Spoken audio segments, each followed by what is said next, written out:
ಸಿದ್ಧಗಂಗಾ ಸ್ವಾಮೀಜಿಯವರ ಹೆಸರು ಬಹಳ ಪವಿತ್ರವಾದಂತಹ ಒಂದು ಗುರುಗಳವರು. ಅವರ ಆಶೀರ್ವಾದ ನಮಗೆ ಸದಾ ಇರಲಿ ಅಂತ ಹೇಳ್ತೇನೆ. ಅವರ ನಡೆ ನುಡಿಗಳು ಯಾವಾಗಲೂ ಕೂಡ ಅವರು ನಡೆದಾಡುವ ದೇವರು ಅಂತೇಳೇ ನಮ್ಮ ಕರ್ನಾಟಕ ರಾಜ್ಯ ಅಲ್ಲ, ಇಡೀ ನಮ್ಮ ದೇಶದಲ್ಲಿ ಹೆಸರು ತಗೊಂಡಿರೋದು. ಅಂತಹ ಒಂದು ಸ್ವಾಮೀಜಿಯವರು ಈ ಒಂದು ವಿಶ್ವಭಾರತಿ ಅನ್ನೋ ಪತ್ರಿಕೆಯನ್ನು ಅವರು ಮಾಡ್ತಾ ಇರೋದು ನೋಡಿದ್ರೆ ಬಹಳ ಒಳ್ಳೆಯ ಒಂದು ವಿಚಾರ. ನಮ್ಮ ಜನರಿಗೆ ತಿಳುವಳಿಕೆ ಬರಬೇಕು, ನಮ್ಮ ಜನರು ನಮಗೇನಾದರೂ ಕೂಡ ಅನುಕೂಲತೆ ಬೆಳಿಬೇಕು, ಆಗಬೇಕು, ಸುಧಾರಣೆ, ಸಮಾಜ ಸುಧಾರಣೆ ಆಗಬೇಕು ಅಂತ ಹೇಳಿದರೆ ಈ ಈ ಒಂದು ಪತ್ರಕರ್ತದಿಂದಲೇ ಇದು ನಮ್ಮ ಸಮಾಜ ಸುಧಾರಣೆ ಆಗೋದು.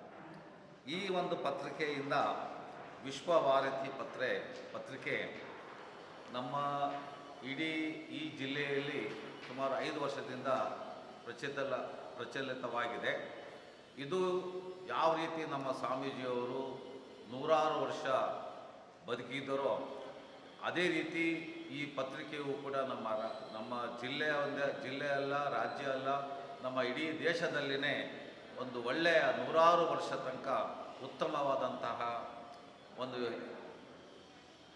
ಹೆಸರು ಬರಲಿ ಅಂತ ಹೇಳಿ ಹಾರೈಸ್ತೇನೆ. ಈ ಸಂದರ್ಭದಲ್ಲಿ ಈ ಒಂದು ಸ್ವಾಮೀಜಿಯವರು ಅವರ ನೆನಪಿನಲ್ಲಿ ಒಂದು ಕ್ಯಾಲೆಂಡ್ರು ಬಿಡುಗಡೆ ಆಗಿರೋದು ಒಳ್ಳೆಯದಾಗಿದೆ. ನಾವು ಕೂಡ ಸದಾ ಅವರ ಹೆಸರು, ಅವರ ನೆನಪನ್ನು ಇಟ್ಕೊಂಡು ಅವರು ಹಾಕಿಕೊಟ್ಟಂತಹ ಒಂದು ಮಾರ್ಗದರ್ಶನವನ್ನು ನಾವೆಲ್ಲರೂ ಕೂಡ ನಡೀತೀವಿ ಅಂತ ಹೇಳಿ ನನ್ನ 2 ಮಾತನ್ನು ಹೇಳ್ತಾ ಅವ್ರಿಗೆ ಶುಭ ಆಗಲಿ ಅಂತ ಹೇಳಿ ನಾನು ಹಾರೈಸ್ತೇನೆ.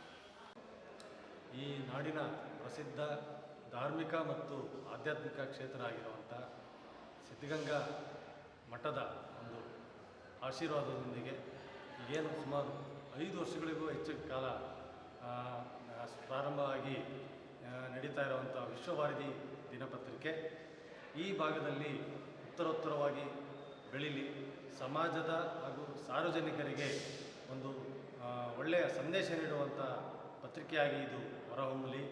ಈ ಸಂದರ್ಭದಲ್ಲಿ ಹೊಸ ವರ್ಷದ ಸಂದರ್ಭದಲ್ಲಿ ಈ ವಿಶ್ವಭಾರತಿ ಪತ್ರಿಕೆ ವತಿಯಿಂದ ಇವತ್ತು ಏನು ದಿನದರ್ಶಿಕೆಯನ್ನು ಬಿಡುಗಡೆ ಮಾಡ್ತಾ ಇದ್ದಾರೆ, ನಿಜಕ್ಕೂ ತುಂಬ ಅದ್ಭುತವಾಗಿ ಮೂಡಿಬಂದಿದೆ. ಈ ಪತ್ರಿಕೆಗೆ ಮುಂದಿನ ದಿನಗಳಲ್ಲಿ ಇನ್ನೂ ಒಳ್ಳೆಯದಾಗಲಿ ಅಂತೇಳಿ ನಾನು ಶುಭ ಹಾರೈಸ್ತೇನೆ.